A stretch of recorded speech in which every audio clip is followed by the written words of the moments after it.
All right, guys, it is 11 o'clock, and hello, I am Eric Kleinsorge, Chairman and CEO of Global Site Location Industries.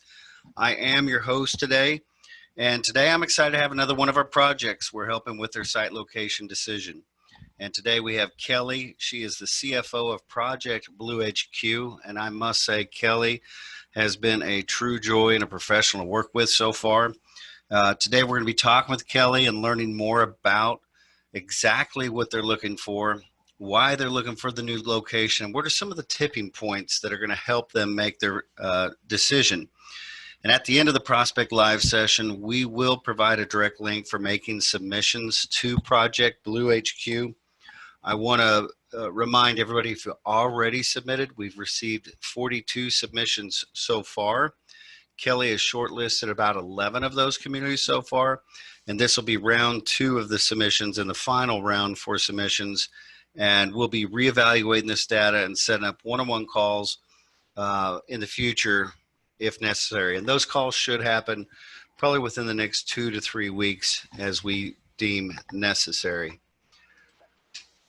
So to get started, I kind of want to go over today's goals. We're going to meet some of our team members, learn a little bit about who we are, an overview of the project, kind of discuss, for those that you haven't been to one of our Project Live events, talk about what the requirements are and how we identified the project, and then meet the project. We're going to bring Kelly on live, ask her a couple questions that people have submitted, get a feel for where the project's going and what it means to a community, and really get an in-depth knowledge of what will make sense when you're making a submission to help Kelly make a decision.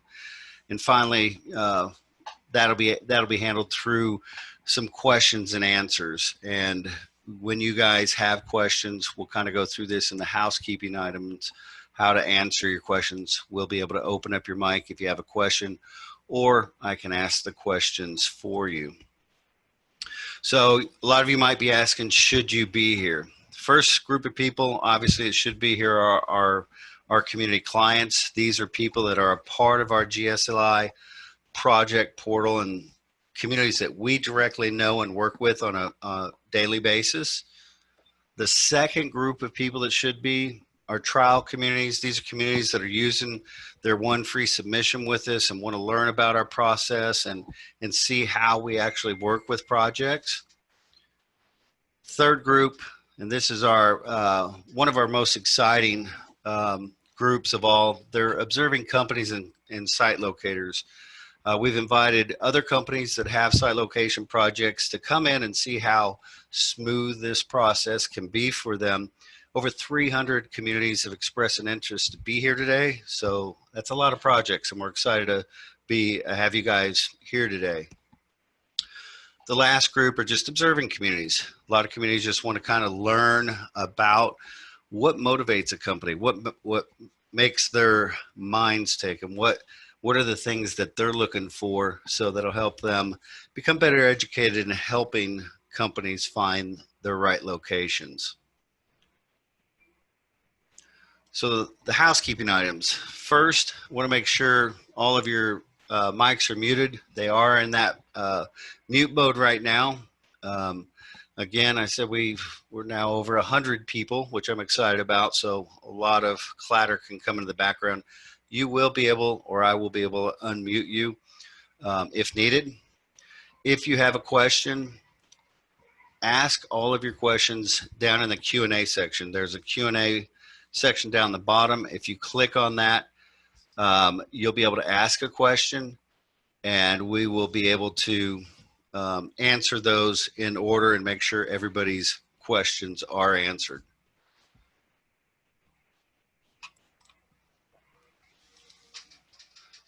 Going live, if you have an immediate need while we're going through the presentation, simply raise your hand. It'll notify our team that you have something that's urgent, needs to be addressed, and we'll do our best to accommodate that. But please hold your questions till the end if we haven't answered them.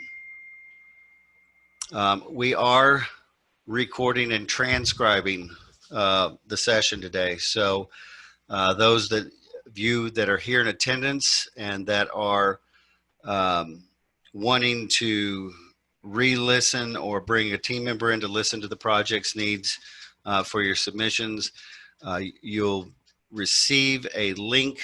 It'll be posted up on our website. You'll receive a link to the recording and a transcription if you don't want to watch the entire video. And mark your calendars. We're excited. Our next Prospect Live event is Tuesday, June 30th. It's going to be at 1 o'clock.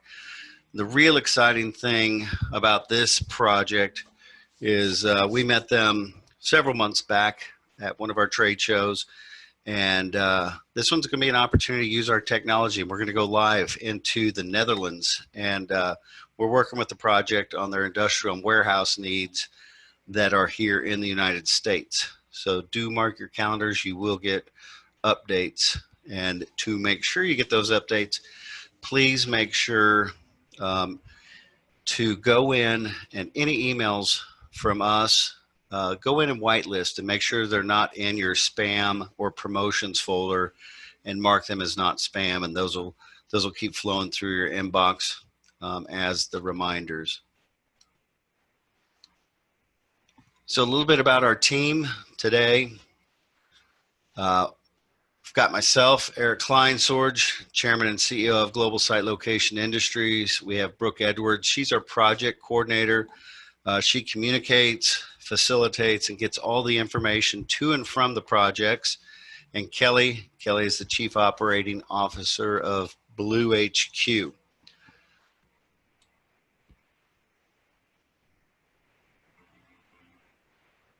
So about GSLI, I founded GSLI a little over 25 years ago. We were formerly known as World Economic Development Alliance, or WEDA. And I formed the alliance for one thing: to put expanding or relocating companies in touch with communities that can assist them and ultimately create jobs. It's all about job creation.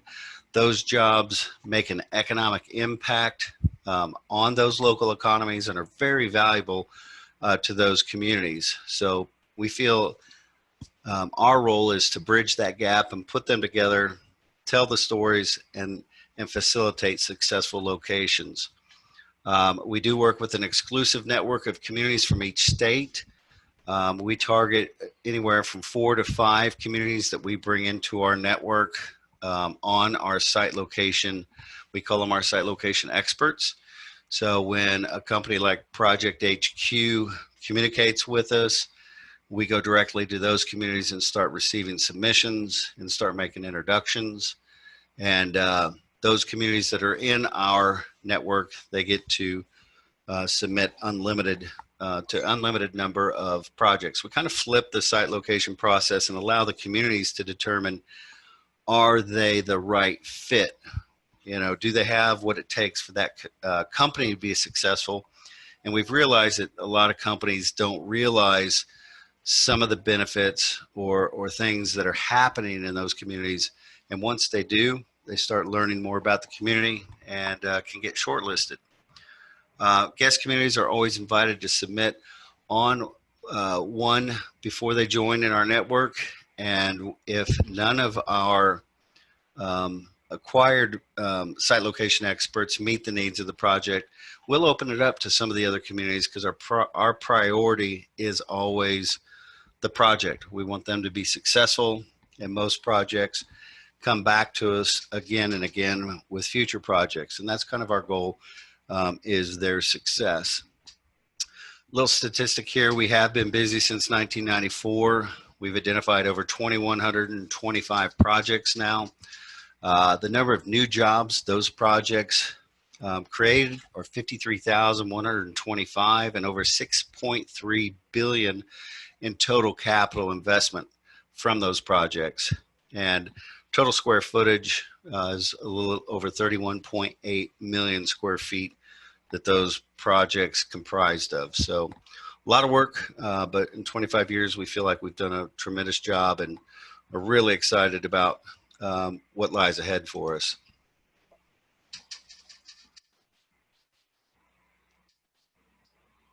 Active projects, how we communicate with the projects for the companies that are here. We work with you very closely. We put together a project profile on your project. We try to get as many details as we can so that the submissions you receive are of true value to you. Currently, we have we have 52 active projects in our portal right now. And once we develop that profile, we post it in our portal, and that is at GSLIprojectportal.com. And at that point, our communities that are a part of the portal, they can go in and they can use that as a CRM. They can take notes, they can make their submissions, they can see more details about the project, and they can actually click that they want to submit or work with the project, which alerts a coach on our team that reaches out to them directly and begins working on behalf of the company to help receive a submission.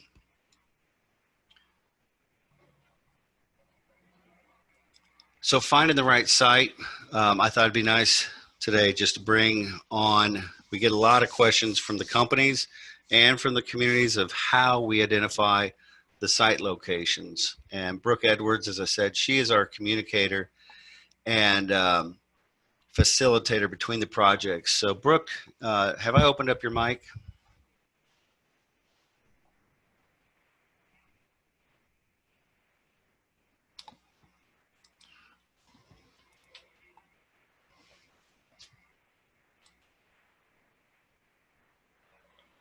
Eric. Hey, Brooke. So why don't you talk to the companies and the communities a little bit about our process of how we find the right site and make that process easy for both sides? Yeah, absolutely. So simply put, we offer free guidance to growing companies by assisting them with their critical site selection decisions. So we typically help these companies that are looking to create at least 10 jobs because of the economic impact of those jobs in the region. So over 25 years, we've had an alliance of members and site location professionals that serve as our site location experts for their state. So we're based in Dallas, Texas, but when we work with projects all across the U.S. or even ones that are international, our alliance members combine their knowledge, their technology, their information resources to help us guide executive teams that we're working with for these expanding companies through a quick and efficient site location process. So we rely heavily on their information, and members of our alliance identify first, can they meet the requirements of our companies that we're helping, and if not, then we reach out to the nation for additional submissions. So that's why we have a lot of communities online right now who aren't members but see this as a great fit for their area and want to be able to help the project out. So the project's interest and confidentiality always come first. These companies know their business better than anyone, and they know the strengths, they know the challenges, the wants, the needs. So we really pride ourselves in being just a location advisor with a kind of semi-unconventional methodology for identifying facilities for them. We've identified quite a few companies with possible expansion projects that are even on this call right now. So I want to first at least say hello to those and thank you guys for joining in on the call this morning. To you guys, we work with roughly 70 to 100 different expanding or relocating companies per year. But this might be a year of expectations because of COVID, or exceptions. Because of COVID, companies are either looking for opportunities of cost savings, they're expanding into new markets, or they're really just trying to identify better opportunities for growth in new locations. So our alliance of members, and then as well as site selection professionals from states across the U.S. really help us advise these companies tremendously. So our portfolio of expertise is very broad, and we're very appreciative of the assistance that they offer to assist these projects for an ideal location. Yeah, thank you very much, Brooke. And you can see Brooke's what we call our busy bee here. She is she's working with the projects, making sure the submissions are getting to the projects, answering any additional questions, working with communities directly. And so, Brooke, thank you for the explanation, and we always appreciate you. Absolutely. So let's dive into the project. A little bit about the project. Most of our projects that we work with the minimum standards are they need to create 10 jobs, be in need of at least 10,000 square foot of space, be making a decision in less than 18 months, and going to be expanding outside of a 50-mile radius of their current location so that it's not just adding on a wing to their or warehouse or their current facility or whatnot. This particular project is a unique one, and in discussion with our members, very low jobs, very high caliber company, and it's a chance for a community to quickly land a global headquarters of a recognized company in their community and really add to their story of why headquarters are located in their community. And as I've talked with Kelly, she's very open-minded about all communities. It's a very nuts and bolts looking at taxes and looking at some of the information that can help them be successful. And what brought Kelly to us was one of my communications out to companies, and she saw it.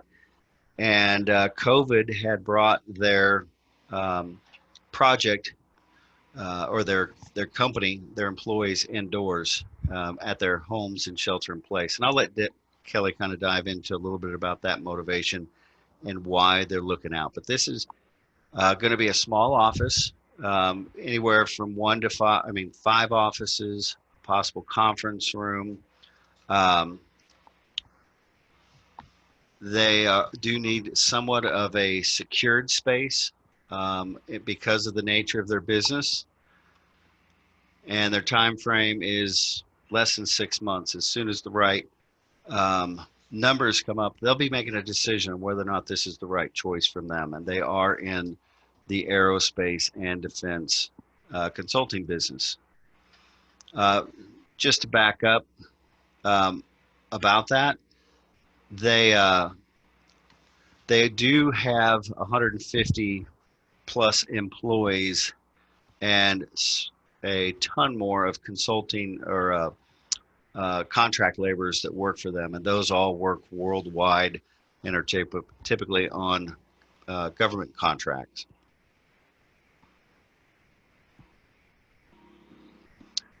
So questions and answers. We're going to kind of go into first the question and answers that have been submitted. When you do have a question, you'll see the Q&A box down at the bottom. Just simply click on that, type in your question, and we've already got one question coming in, but we'll be able to answer those questions and make sure everybody's questions are answered at the end. If you don't want us to, typically we won't unmute your mic unless we feel it's a big enough question to bring you on. But we will answer those questions live. And if you can, in the box, type your location, kind of where you are in the United States. If you can, a little brief description, and I'll ask the questions for you. So let's talk live. I'm going to bring Kelly on.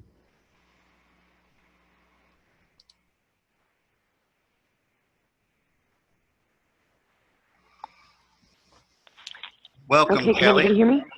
Hey, Kelly. Kelly, I saw you type me that the sound was a little choppy. Has it improved at all for you? Not. I actually called in by phone. I disconnected via the computer microphone headset and ended up calling by phone, which isn't as convenient, but Okay. Well, at least I can hear you good now. awesome. So if anybody else has any problems with choppy, then just let me know. I don't know if we can fine tune that or not, but we want to make sure everything's good. All right. William Skaggs, thank you. Your sound's great. So Kelly, I want to first thank you for the time you've spent with us and talking about your project needs and what you're looking for. But why don't we just dive right in? Give us a little background on your company. And by the way, guys, Kelly is the CFO. I introduced her as COO, and I apologize for that, Kelly. She is the CFO of Project Blue HQ. Well, to give you a little bit of background, Blue HQ was formed in 1985, and we just recently changed over. The original founders sold the company. We are an ESOP. Government contracting, our two biggest customers are Department of State, Department of Defense. So the original founders now sit on the board of directors, and they sold the company to the company, hence for forming an ESOP, Employee Stock Option Program. So I don't know if you need any more background on the company, because you pretty much said it, that we are. Yeah, kind of talk about the type of employees and type of contracts that you engage with. Well, like I said, our two main customers are Department of State and Department of Defense. And the kind of contracts we have a lot right now is consulting, educational. We're located all over the world, a lot to do with international narcotics law enforcement, consulting on that, English language teaching in Saudi Arabia, that type of thing. So it's mainly we're mainly a services oriented. We don't sell a widget. We do a lot of consulting and services. And your total gross revenues were roughly what, 43 plus 40, million? Yep, that's correct. And your payroll was? Payroll last year, one moment. If I recall, it was about 1.1 million a month. Yeah, it's roughly 1.1 million a month. Okay. And that's our W-2 payroll. Okay. So do you currently have any other operations or locations that you'll need to maintain or that you have? Well, what we have is we will want to maintain a small satellite office, probably here in our current location, but much smaller. So we're looking to get rid of this, 8,000 square foot of office space that we have and downsize a bit. Because we found, as Brooke indicated, in a COVID environment that we can work remotely. So as we're looking to downsize that, we also have a very small amount of space in Herndon, Virginia. And we have to maintain that because in order to be a government contractor and work with the DoD and the DOS, you need to be with a certain square mile radius of capital. So we do have a little satellite office there. Okay. But, yep, so that's the only ones we would need to maintain. So in this current expansion search or relocation search, it's pretty much going to be a total relocation from that current office, or are you downsizing that and expanding into a small another office that you're going to call your global headquarters? That you're exactly correct. We will downsize this one, and it'll be another little satellite office because we're near, where we're located now is near a lot of Air Force, Naval base, Army base. It's very centrally located with regard to government contracting, so it'd be a small satellite office. And but our headquarters is what we're looking to move. Okay. And can you kind of give me, you kind of talked a little bit about the details of whether or not it'd be a total secured facility. We've got a question from one of our guests, what it means by secure, but kind of talk about the type of office you're looking for. Is it a Class A? Is it a standalone? Is it all the above? We're pretty open with that. Right now, we don't have except for the computer room, it's a locking office where we can have our NIST compliant computers. We don't really house, information that would require us to be a SCIF facility, if you will. And that's a compartment of information. So we don't have that in-house now, not at all. The only requirement for compartment and information is on our computer, in our computer room, which we could keep that here. We could move that to the headquarters. I mean, we don't know. We may maintain our servers right here in Hampton since we already have that. Okay. We're pretty open. So in terms of the 1 to 5, and you've said even sometimes it might not even be housed and you'll be flying in for meetings. if employees are relocated there or housed there, do you have an idea of what level of employees they would be? Well, it would probably be all kinds of levels, actually. I think, you know, in terms of flying in for monthly meetings, quarterly meetings, it would be board of directors. It would be probably the executive group. So like this, you know, CEO, CFO, VP of Ops type of thing. It's pretty And high. then, you know, right, exactly. And then depending on the office space and how well it becomes utilized, maybe we might need, you know, an admin or some staffers there in the office. And then again, we may not. So it's just, you know, right now, we're exploring it and it's in its infancy, and I'm very much open to suggestions or changes. We haven't made up our mind to go down a specific path. This is exactly what we need. No, we're still trying to figure out what we need. Okay. So in terms of the meetings, we've talked about you flying in for meetings and things like that. How many of those do you anticipate per year, and what types of meetings? Well, we have the quarterly Lease board of directors. And then we have probably the executive management group. You know, we get together remotely at least once a week, and, you know, face-to-face at least once a month.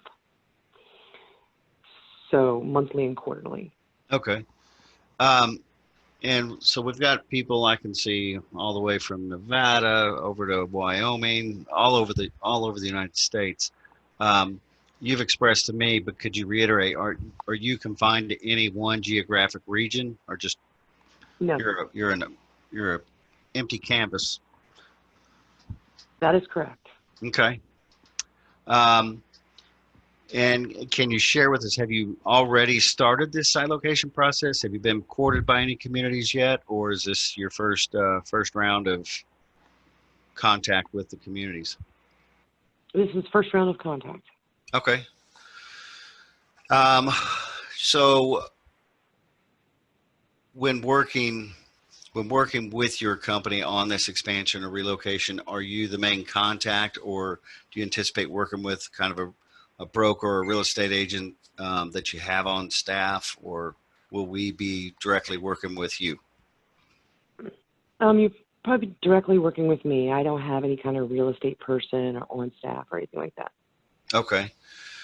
Now, this is a question that came in a lot because of the amount of travel and the amount of flights that you're anticipating. Can that be a tipping factor for you, whether or not they have an airport in close proximity? Excuse me. It depends on what you mean by close proximity. Does it have to be within walking distance? No. Does it have to be within a reasonable drive? Yes. Now, what's reasonable to you may be different than what's reasonable to me. You know, it's handy if there's within 30, 45 minutes of an airport, of a regional airport. Okay. And is there a need for international service from the airport also? Ideally, yes, but that's not a deal breaker there. Okay. So let's talk about the key motivations you've expressed. Kind of talk about the tax that you're incurring right now, and what are the motivations. You talked about COVID, put you guys in shelter in place. It opened your eyes that you could do business in a new way, and I think that's happening with a lot of companies. But what's the true motivating factor of this site location decision? Well, I think there's several motivating factors. One being our current location has what they call a B-poll tax. It's kind of like a business licensing tax, similar to a franchise tax, if you will, that and it's based on gross receipts or gross revenue. and that is costing us close to a couple $100,000 a year. And being an ESOP, you know, what that means is we are employee owned. And so every dollar to that bottom line makes the employee stock worth that much more. And so we're all taking a vested interest on reducing costs, reducing superfluous spending and expenses, and that would be one of them. Is that a necessary tax? What areas don't have that, or, you know, maybe a lower rate? Income tax, yes, to an extent, but state income taxes are, you know, you basically file your state income taxes based upon where people are working, and this is a small office. Most of us would be satellite or remote. So, yes, I want to take that into consideration, but that's not going to be the only factor. Also, as we did discover during all of this COVID-19, that, you know, we found that things going electronic has forced us to do that. It's also, you know, made us realize that jobs we thought could not be performed remotely, they really can. And so that encourages you even further to say, okay, I feel that maybe where we're currently located, the size of the office space we currently have, are causing unnecessary burdens on the company financially, and that I believe we can shed a lot of that. Okay. So taxes are very, very important, corporate taxes. Any kind of tax. You said that a property tax doesn't play much of a part because there's not going to be much property there, correct? That's correct. Okay. So what would you say? Would you say there's a tipping point, like in your mind, and when you've been discussing this with your board and your employees, is there something that really stands out? If one community has something over the other that would make a big difference, have you thought of, and is there a tipping point in your mind yet? You know, not yet. I would truly have to run the numbers, and rather than run, you know, see what is most appealing to us and then run those specific numbers. You know, the corporate state income tax rate here is 6%. So 6%, maybe something different, lower, of course, but at the same time, the franchise tax. And it's also, I believe that we need to have the money savings enough now to where it'll cover the cost that we're going to incur for breaking this lease that we currently have. Okay. Because that's ultimately what we would want to do. We'd say, yeah, let's do this. Let's just do it. Let's just, you know, pay off the remaining lease term and start down the, you know, a different path. So that's a good question. How long do you have left on your lease? I think we have 4 or 5 years left. Okay. So it's a size. But that's not to say that, yeah, and that's not to say that we're, you know, not going to say, okay, look, we'll just keep the office space. We're in the 5-year lease, but let's go ahead and move the headquarters now. Right. And then when we have the option to reduce the office size at the end of year 3, that's what we do, and that'll be our little satellite office where our headquarters is now located. Okay, great. I think that gives a really, really good explanation and enough detail for people and communities to submit on your project. Let's talk about, I don't have the slide here, but I've got about 10 questions that have been asked. I'll just kind of go through these.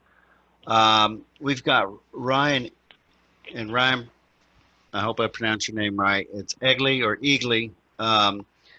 And so he asks, a low tax, business friendly environment is a driver. Any consideration to rural or urban, rural versus urban locations?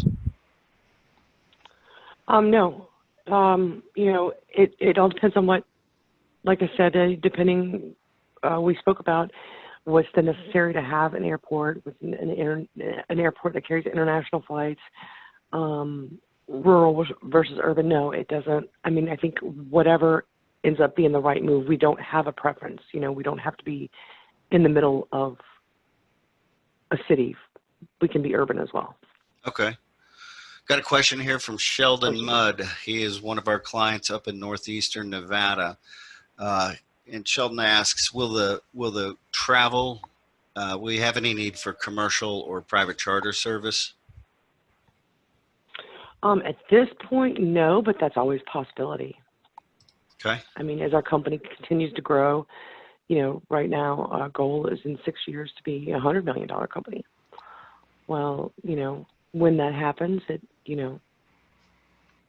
situations change, we may have a private charter need, but as of right now, no. Okay. I've got a great question here from James Beatty, or Betty. I'm sorry if I pronounced it wrong. You talked about the internet and telecommunication needs. If you move those to the new facility, do you have any special requirements on that? Are you talking about like our servers? Is that what you're Yes. talking about? If you're talking about our server location, yes. It's required that we be NIST compliant in order to do certain kinds of business with the government. And so that is basically a safe space for your server, to where it's a locked door or that type of thing, and partitioning within the server itself. So, is that a huge deal? No, not really. Right. Okay.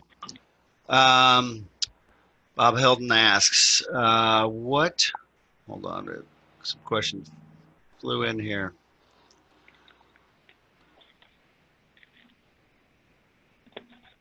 Livability.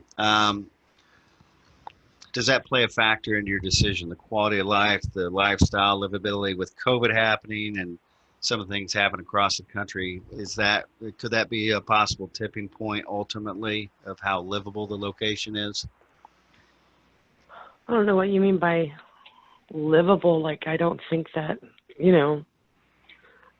I guess I'm having trouble really getting to the root of that question. I guess Of course quality. you want. Go ahead.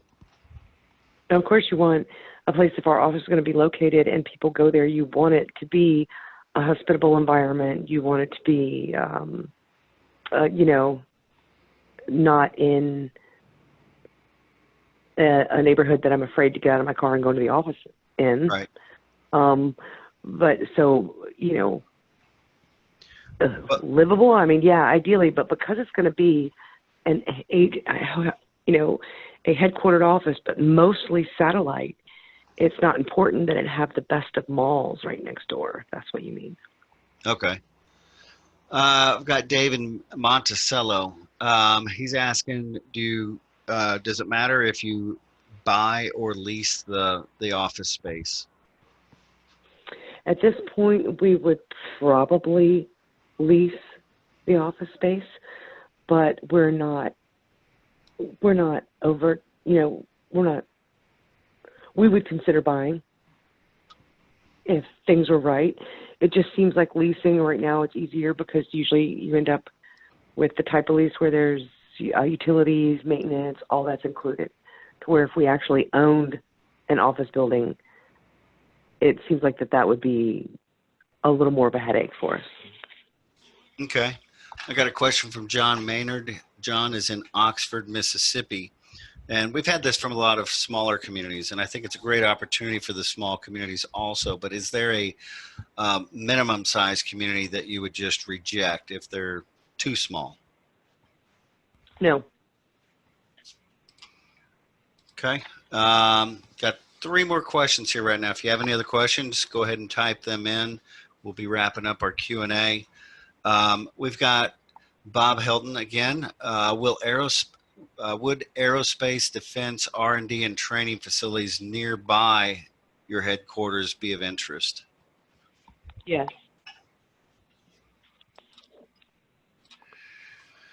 We've got Tammy Fields. Tammy asks, is there a particular value being near Air Force or Army bases and concentration of other aerospace and defense companies that kind of feeds off of Bob's question? Is that advantageous for you? Yeah, of course it is. Is it necessary? No. but it is advantageous because then, as senior leadership, if we should have an active contract at that base or that location, to be able to see that person and actually communicate with direct labor, that means a lot. As for, company meetings, if we should have company-wide meeting, and we already have current contracts in place at those locations, that's great. But, it's always beneficial. That's why we would maintain the Hampton office in large part as well, because, the place where we're currently located has, Air Force, Naval, Army. So. Okay. It's beneficial, but is it necessary? No. All right, awesome. We got two more questions. We got Stephen Pierce. This is going back on the type of office location. Are you looking for single or multi-tenant? Could it be a multi-tenant building also? And you kind of went into that. Sure, multi-tenant. Yeah, multi-tenant is fine. And our final question today is from Rocco O'Neill. He's asking kind of about, how important to Blue HQ is access to state representatives and federal representatives.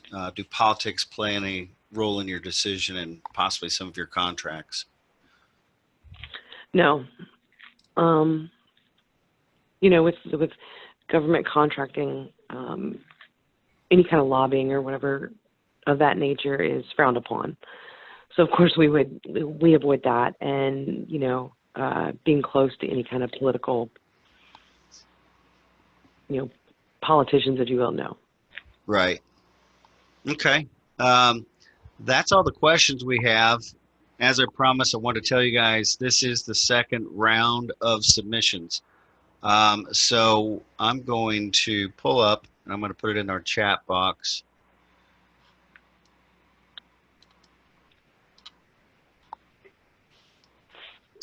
I'm going to put a direct link to